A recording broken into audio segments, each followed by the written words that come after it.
Welcome to Thriving Tribesmen. My name is Corey, your host, and I'm excited to be making this episode. So, how to not to be a emotional sponge. This is one of the biggest things that you can do. In fact, one of the biggest steps that you can do in order to change a sexless relationship. A lot of guys, when they are in a relationship, one of the problems that they do is that whenever she's going through an emotional episode, they become the sort of counselor type thing. So they listen to their partner and they feel like if they're attentive and they can come up with a great solution, then it should make them look good. And they've got this feeling where they need to be resolving her problems all the time.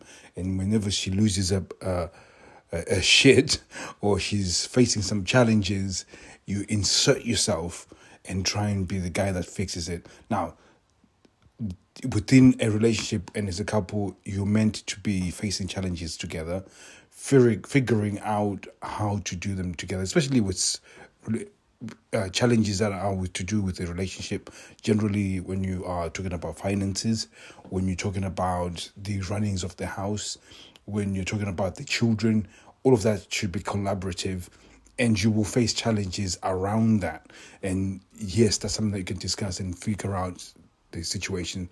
And then we all have our personal challenges. So, for example, I go to work, I got personal responsibilities. There's places I need to be on time, and there's certain people that I interact with, and all those have got a direct impact on just me personally. So we all have that. So your wife will have that, whether she's having some personal challenges, whether it's maybe feeling tired, just not being able to sleep, maybe even emotionally, whether it could be car trouble, whatever it is, we all have our personal challenges. And sometimes again, it could be at work as well, people that she's with, relationships, whatever it is, she's having some challenges. And those personal challenges are a very good thing because that's the thing that is important for us to have personally in order to grow. And it's very important because there's two things that those challenges do. In fact, there's two things that the challenges produce, and one of them is resilience and the other one is personal confidence. So you need all of that to happen. And generally you'll find that when it comes to approaching life, you will always have those personal challenges, and you being able to navigate through them makes you more confident in yourself. But also it means that whenever another challenge comes, because you've defeated one, you find it easier to defeat the next one. If you don't do it, what's tend to happen is that you become less confident and you become less happy. So you see all these people that are happy within life, or at least who approach happiness or who approach life with a sense of happiness or joy, is because they have understood that life has got this way of going up and down, and whenever you're down, you're resilient enough to go back up. So, for example, you face something bad, you deal with the bad thing, and as you deal with it, it makes you stronger, and as you get stronger, it makes you more accepting of what life is going to bring to you. And because of that, you're always happy because you know you're capable of doing it. Similar to like when you're building a muscle. If I was lifting 50 kilos was on my chest, at one point it was very, very heavy. And then as my muscles get stronger, I bring, 60, and then I bring 70 kilos, and I just continue facing those challenges. And the more challenges that I face, I become stronger, I become more confident, and become more resilient. And this is a very important part when it comes to your relationship, because if she's not capable of facing those challenges, so anytime there's any challenges, she comes to you and says all these emotional things. I'm failing to do this. It's such a struggle. What do I do? And she's trying to unload onto you. And then you go into fix it mode.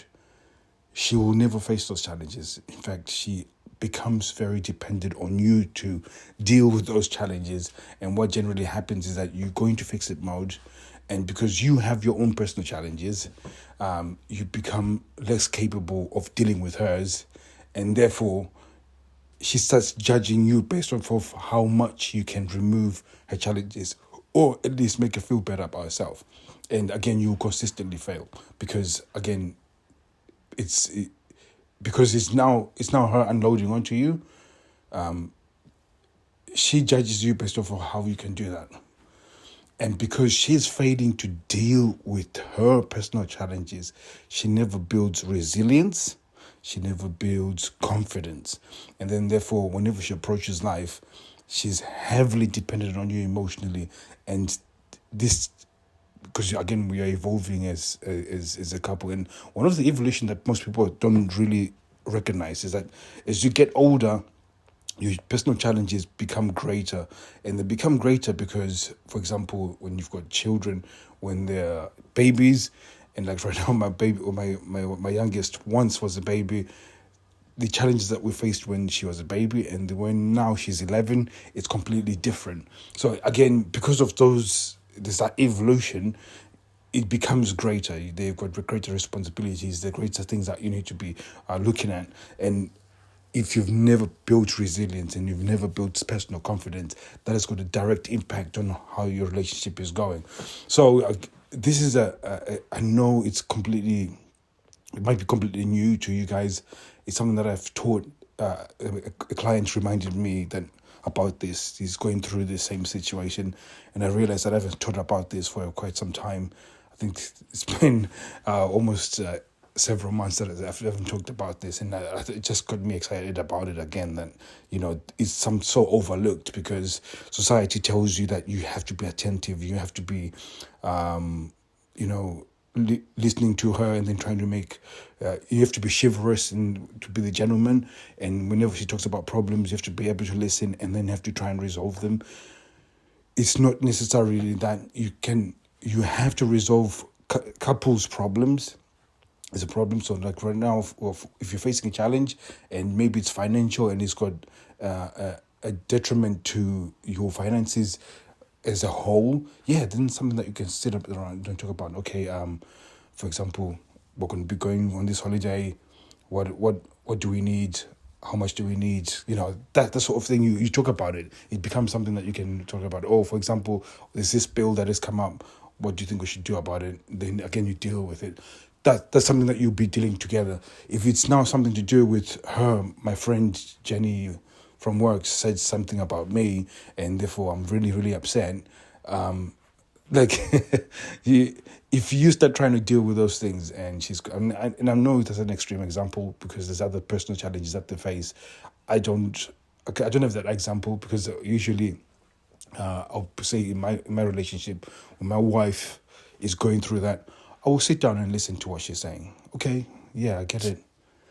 And then my response is generally, so what are you going to do about it? So then that response is probably the most powerful response that you can have because it puts it in her hands to deal with it. And when you put it into her hands to deal with it, it puts her in the frame of where she now has to deal with it. And again, she starts building resilience. She starts building confidence. And those are the ingredients to get her to start focusing on investing into the relationship because it gives that confidence to do so. She takes her out of that mindset of being a victim because when somebody sees themselves as a victim, because there's got so much going on, there's so much terrible things happening in their personal life that they cannot see beyond that, beyond the victim mindset, then they feel like it disqualifies them for investing into the relationship because look how difficult my life is right now. The last thing I want is to be doing something sexual or doing something that is putting us better into a better place because I'm already broken. So I'm broken. There's nothing else I can do. Don't even come to me asking for sex because I've got no desire to have sex because look at all this shit that's happening right now in my life. And that's the sort of frame of mind that they end up taking because they've never moved from that place where they're building resilience and confidence. So hopefully that's something that you needed to hear, something that is completely powerful. When I started doing this in my relationship, this was the biggest change for us. Just asking her, what are you planning to do with this? I'm going to listen to what you have to say, but I'm not going to take it and then try and fix it for you. And sometimes it was a case of I'm not really prepared to listen to what you have to say right now, because it's not serving me right now. It's something that you probably need to deal by yourself. So again, it's also putting those personal boundaries. It's massively uncomfortable when you've been doing this for 10, 15 years within your relationship, where you're the emotional sponge, where you're just taking in all this stuff that she's saying, which is her personal challenges.